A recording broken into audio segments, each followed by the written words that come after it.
은혜 받을 하나님의 말씀은 출애굽기 13장 17절에서부터 22절까지 말씀입니다.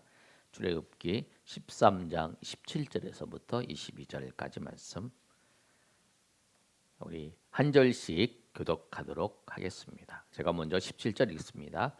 바로가 백성을 보낸 후에 블레셋 사람의 땅의 길은 가까울지라도 하나님이 그들을 그 길로 인도하지 아니하셨으니 이는 하나님이 말씀하시기를 이 백성이 전쟁을 하게 되면 마음을 돌이켜 애굽으로 돌아갈까 하셨습니다. 그러므로 하나님이 후계의 광야길로 돌려 백성을 인도하시매 이스라엘 자손이 애굽 땅에서 대열을 지어 나올 때에 모세가 요셉의 유고를 가졌으니 이는 요셉이 이스라엘 자손으로 단단히 맹세하게 하여 이르기를 하나님이 반드시 너희를 찾아오시리니 너희는 내 유고를 여기서 가지고 나가라 하였음이더라. 그들이 숫곳을 떠나서 광야 끝 에담의 장막을 치니 여호와께서 그들 앞에 가시며 낮에는 구름 기둥으로 그들의 길을 인도하시고 밤에는 불 기둥으로 그들에게 비추사 낮이나 밤이나 진행하게 하시니 낮에는 구름 기둥 밤에는 불 기둥이 백성 앞에서 떠나지 아니하니라. 아멘. 오늘 말씀을 통해서 오늘 말씀의 제목이 하나님의 임재와 인도하심입니다. 우리가 신앙생활 하면서 가끔 문득 드는 생각이 있어요. 드는 생각이 뭐냐면 하나님이 정말 나를 사랑하시는가? 하나님이 정말 나를 인도하시는가에 대한 의문을 가질 때가 있습니다. 특히 왜 그런 생각이 드냐면 내가 생각한 대로, 내가 계획한 대로 그 일이 진행되지 않으면 그런 생각이 들어요. 여러분은 어떠십니까? 여러분은 항상 하나님이 나를 사랑하시고 내 인생을 하나님께서 인도하신다고 하는 거 변함없이 여러분 그걸 유지하고 계시나요? 근데 가끔 그런 생각이 들 때가 있잖아요. 그런데 우리가 그런 생각이 들 때라도 하나님은 여전히 우리를 인도하시고 또 우리와 함께 하시고 우리를 붙잡아 주시고 함께 우리를 그 길로 인도해 주신다라는 사실이에요. 오늘 말씀을 통해서 우리가 생각을 할 게 있습니다. 우리의 생각과 하나님의 생각이 다를 때 우리는 어떻게 해야 되는가? 그때 찾아오잖아요. 그런데 그때마다 하나님은 항상 정확하시다는 거예요. 하나님이 맞다라고 하는 거예요. 하나님이 내 생각과 하나님의 생각이 달라도 내가 계획한 대로 이루어지지 않아도 하나님의 생각, 하나님의 뜻은 항상 정확하고 그것이 맞습니다. 오늘 본문의 말씀을 보면 이스라엘 백성들이 애굽에서 그들이 나왔어요. 나와서 그들이 가나안 땅으로 걸어가고 있는 거예요. 하나님이 10가지의 재앙을 애굽에 일으켜서 10번째 재앙을 통해서 바로가 너 정말 제발 좀 가라. 제발 좀 가라. 백성들도 제발 좀 가라. 너희들 정말 좀 나가라. 너희들 때문에 우리 망하게 됐다. 그래서 바로가 이 이스라엘 백성들을 보냅니다. 그리고 하나님의 명령을 따라서 하나님께서 이스라엘 백성들에게 이렇게 말씀하셨어요. 너희 갈 때 애굽 사람들에게 은금 폐물을 그 다음에 의복을 요구하라. 그런 생각을 해보세요, 여러분. 애굽의 모든 장자들이 다 죽었어요. 쉽게 얘기하면 큰 아들이 죽은 초상집이에요. 초상집에 너네 우리 떠나려고 그러니까 은금 폐물을 줘라. 그리고 의복도 줘라. 이렇게 얘기를 하라는 거예요. 그래서 하나님께서 그렇게 말씀하셨어요. 그런데 그 말씀대로 했더니 그들이 그걸 줍니다. 줘서 그들이 떠나는 거예요. 그래서 이제 떠나서 길을 가게 되는 거죠. 그런데 가나안 땅으로 가는 길을 보면 가장 쉽고 빠른 길로 가는 게 아니었어요.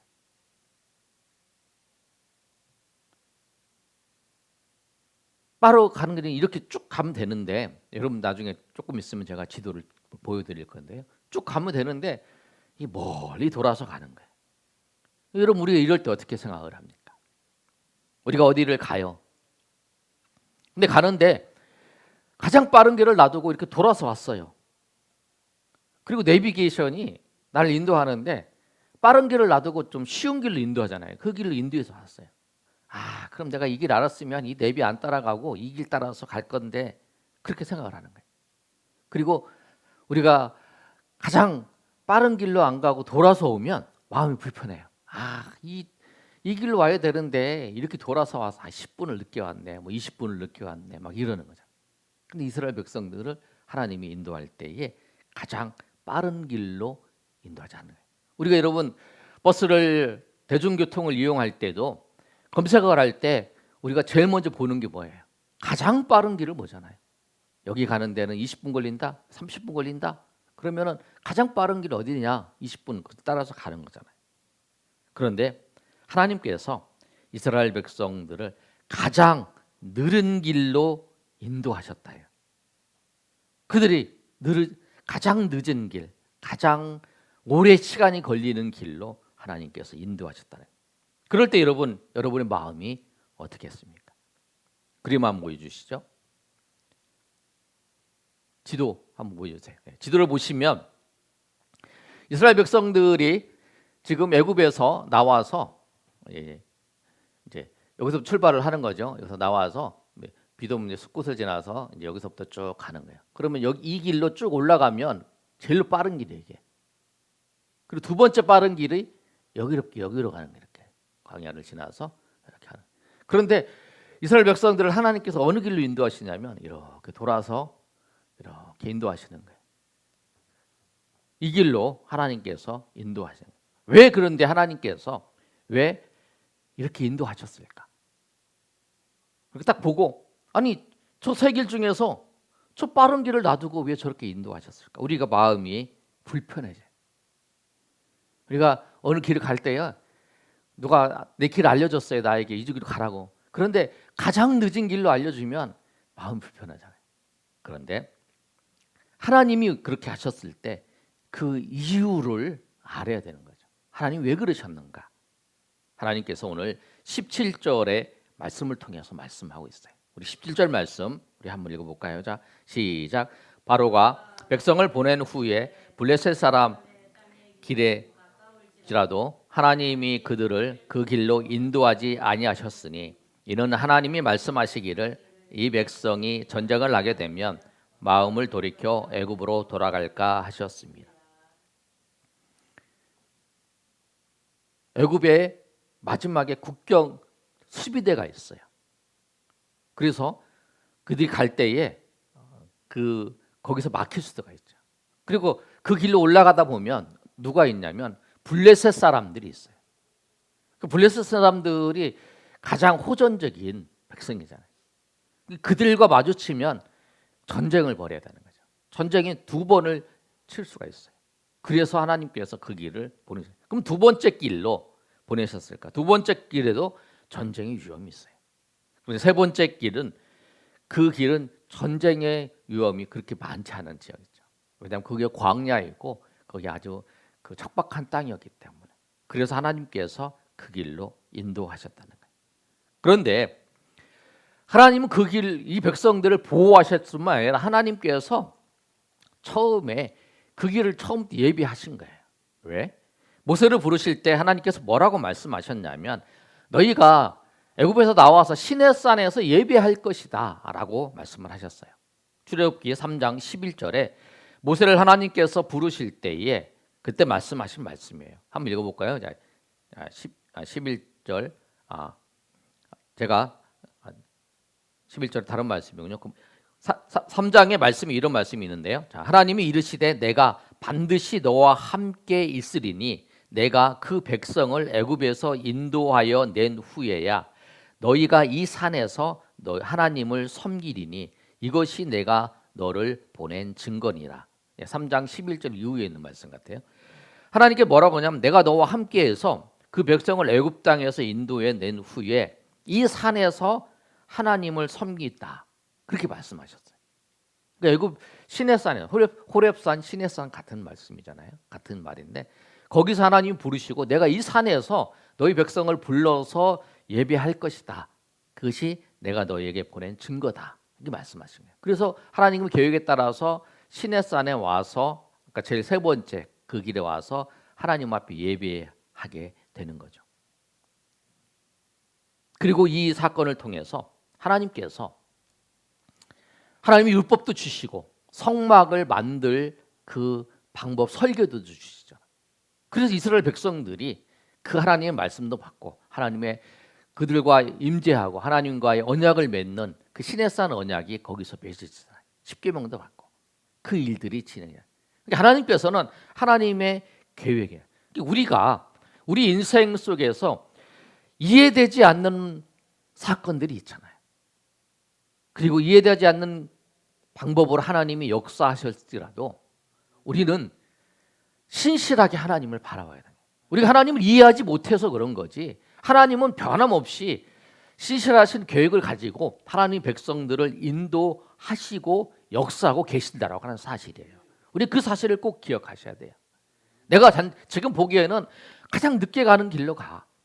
근데 우리 인생도 그러잖아요. 내가 이 길로 가면 이 길이 있는데 하나님 왜 이런 길로 인도하시지? 하나님 왜 이 길로 인도하시지? 이렇게 생각을 하는 거죠. 나중에 우리가 신앙생활을 하면서 경험을 하는 거잖아요. 맞다. 하나님이 이 길로 인도하신 게 아니라 이 길로 인도하시 많은 일들을 하나님께서 계획하시고 인도하시고 하나님 준비하셨다는 것을 우리가 고백하게 되잖아요. 그러니까 우리가 그 순간에 우리가 하나님의 신실하심과 하나님의 사랑과 긍휼을 바라보면서 나아가야 된다는 거예요. 이스라엘 백성들에게 지금 출애굽했던 이스라엘 백성들의 가장 최적의 코스는 시내산 돌아가는 코스였어요. 그들에게 신앙을 정립할 수 있고 하나님을 깊이 만나서 언약을 맺고 또 성막을 통해서 그 사건이고 그리고 그 과정 속에서 그 어떤 적들의 침범이 많지 않는 그런 그 길로 하나님께서 인도해 주셔서 또 그 길 속에서 그들이 하나님의 군대로 세워져서 나중에 가나안 땅을 그들이 정복해야 되는 그 모든 과정들을 정비해 가고 준비하는 그 가장 좋은 코스였더라. 하나님 그렇게 준비해 주신다라고 하는 거예요. 우리 인생을 하나님께서 우리에게 가장 잘 맞고 정확하게 그 코스로 정확하게 하나님께서 인도해 주신다라고 하는 사실, 우리가 이 사실을 기억하시고 우리가 내 생각과 다르게 하나님께서 인도하시고 역사하실지라도 그 신실하신 하나님을 바라보시면서 주님 앞에 나아가시는 저 여러분이 되시기를 예수님의 이름으로 축원합니다. 그러면 하나님께서 이스라엘 백성들을 지금 출애굽해서 지금 인도하고 계신데요. 하나님은 우리를 어떻게 인도하실까? 오늘 이스라엘 백성들을 구약의 백성들, 하나님의 백성들을 인도하는 방법은 하나님께서 불과 구름으로 구름 기둥으로 인도하십니다. 광야에 나올 때에 이스라엘 백성들이 하나님께서 그들을 불과 구름 기둥으로 인도하시는데 21절의 말씀을 보면 이렇게 말씀하고 있죠. 우리 21절 우리 다 같이 한번 읽어보겠습니다. 시작. 여호와께서 그들 앞에서 가시며 낮에는 구름 기둥으로 그들의 길을 인도하시고 밤에는 불 기둥을 그들에게 비추사 낮이나 밤이나 진행하게 하시니. 아멘. 하나님께서 앞에서 가셔요. 하나님께서 앞에서 가셔서 인도하십니다. 하나님은 우리를 이끌실 때에 앞에서 우리를 인도해 주세요. 어려운 일들을 준비해 주시고 여호와 일이 하나님께서 그렇게 인도했어요. 이스라엘 지금 하나님의 구약의 백성들, 하나님의 사람 백성들을 인도할 때에 낮에는 구름 기둥으로, 밤에는 불 기둥으로 인도하십니다. 낮에는 더우니까 구름을 쫙 펴죠. 구름 펴서 시원하게 그 팔레스타인 지역에 가보시면 아주 더워요. 그런데 그늘이 있으면 시원해요. 왜? 우리나라처럼 습도가 많지 않기 때문에 그렇죠. 그래서 구름 기둥으로 쫙 인도하세요. 밤에는 또 추워요. 일교차가 심한 지역이라서. 그런데 하나님 그때는 불 기둥으로 쫙 인도하세요. 학자들이 요새는 보니까 이 불 기둥과 구름 기둥이 하나인데 낮에는 구름 기둥으로 나타나고 밤에는 불기둥으로 나타난다고 그렇게 말씀하는 거예요. 그런데 이 사건이 구름 기둥과 불기둥이 언제 나타났냐면 이들이 요셉의 유고를 취해서 숲곳을 떠나 에담은 뭐냐면 광야의 끝이라는 거예요. 그러니까 에담이 광야의 끝이니까 그 에담에서 이제 애굽에서 나와서 이제 거기 딱 멈춰서 광야 끝이니까 광야 끝에서 이제 광야로 들어가는 거죠. 광야에 들어가는 그 순간부터 하나님께서 이스라엘 백성들에게 불기둥과 구름 기둥으로 인도하시는 거예요. 광야의 인생을 살아가는 그들의 인생을 살아가는 데 있어서 그 광야길을 걸어가는데 불기둥과 구름 기둥으로 인도하시는 거예요. 그들이 가나안 땅에 들어갈 때까지 하나님 그렇게 인도하시는 거죠. 우리 인생도 그렇습니다. 우리 인생도 하나님께서 우리 앞서서 인도해 주셔요.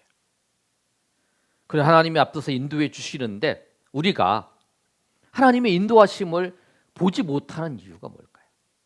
하나님 우리를 분명히 인도하세요. 근데 하나님의 인도하심을 보지 못하는 이유가 하나님께서 이쪽을 오른쪽을 향해서 가고 우리를 이끌어 주세요. 그런데 우리가 왼쪽을 향해서 계속 가고 있다면 하나님의 인도하심을 보지 못하는 거죠. 아니면 하나님이 오른쪽으로 이끌어 가시는데 우리가 그 방향으로 가고 있어요. 그런데 눈을 감고 있으면 하나님의 인도하심을 볼 수가 없다라는 거죠. 그러면 이 시대에 우리에게는 하나님께서 어떻게 우리를 인도하시고 우리에게 역사하고 계시는가? 사무엘 시대처럼 사무엘아 부르시면서 하나님 말씀하지 않으세요. 우리 누구에게도 하나님께서 여러분에게 누구야 하면서 이렇게 해라 말씀하지 않으세요. 하나님 우리가 이 시대에는 우리를 어떻게 역사하시냐면 우리가 말씀을 들을 때 성경 말씀을 읽을 때 성경 말씀을 들을 때 아니면 설교는 뭐냐면 성경 말씀을 이렇게 풀어서 해석해 주는 거죠. 그 말씀을 들을 때에 하나님 우리를 깨닫게 해주시는 거예요. 말씀을 들을 때에. 그래서 말씀을 들을 때 죄가 생각나게 하는 경우도 있잖아요. 내가 누구에게 잘못한 거, 누구에게 거짓말한 거, 누구에게 속인 거 생각나게 하는 거. 그게 생각나게 하는 이유는 뭐냐면 내가 잘못한 거 회개하라는 거예요. 말씀을 들을 때 어떤 일을 하고 싶다는 생각이 들잖아요. 그럼 여러분 통해서 그것을 이루시려고 하는 거예요. 그런데 그거를 생각날 때도 또 기도를 해야죠. 이게 정말 맞는 일입니까? 하나님이 나를 통해서 이 일을 하시는 겁니까? 그죠? 그런데 말씀을 들을 생각났어요. 죄를 짓게 하는 게 생각났어요. 그러면 사단이 우리에게 역사하는 거죠. 그럼 그 분별을 해야죠. 그렇게 해서 하나님께서 우리의 이 시대도 하나님이 우리 역사하시고 하나님께 깨닫게 하시고 인도해 주신다라는 사실이에요. 하나님은 변함없이 우리 인생의 모든 것을 한 걸음 한 걸음 하나님께서 인도해 주셔요. 아멘. 말씀을 통해서 말씀을 들을 때 우리가 말씀을 읽을 때에 하나님께서 깨닫게 하셔서 우리 안에 계신 성령께서 그렇게 하신다는 거죠. 그 우리가 그 성령께서 우리를 깨닫게 해주시면 그걸 가지고 또 기도해야죠. 하나님 정말 이 일을 통해서 하나님 어떻게 물어보는 거죠. 하나님과 기도하면서 그러면서 분별을 하는 거죠. 그러면서 오늘도 하나님께서 역사하고 계신다는 거예요. 그래서 이스라엘 백성들을 하나님께서 그들을 그 길로 인도하시고 또 구름 기둥과 불 기둥으로 인도하시는 것처럼 성령께서 우리의 지금도 우리의 삶을 통해서 하나님께 성령께서 우리를 이끌어 가시고 우리에게 말씀도 깨닫게 하시고 성령이 하시는 일이 그잖아요. 말씀을 깨닫게 하시고 우리 죄를 생각나게 하시고 그런 모든 과정을 통해서 우리 인생을 한 걸음 한 걸음 하나님이 기뻐하시는 하나님이 영광 받으시는 그 길로 우리를 인도해 가신다라고 하는 사실이에요.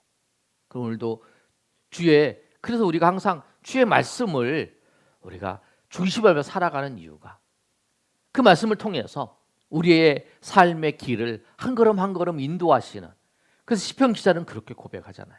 주의 말씀이 내 발의 득이다, 내 발의 빛이다 라고 고백하는 것처럼 오늘도 말씀을 통해서 우리의 인생의 모든 것을 인도하시고 또 주장하시고 또 함께 하시는 하나님을 바라보면서 오늘도 우리 인생의 모든 것이 주님의 은혜 안에, 주님의 주권 안에 있음을 보고 감사하면서 주님 앞에 나아가시는 저희 여러분이 되시기를 예수님의 이름으로 축원합니다. 아멘.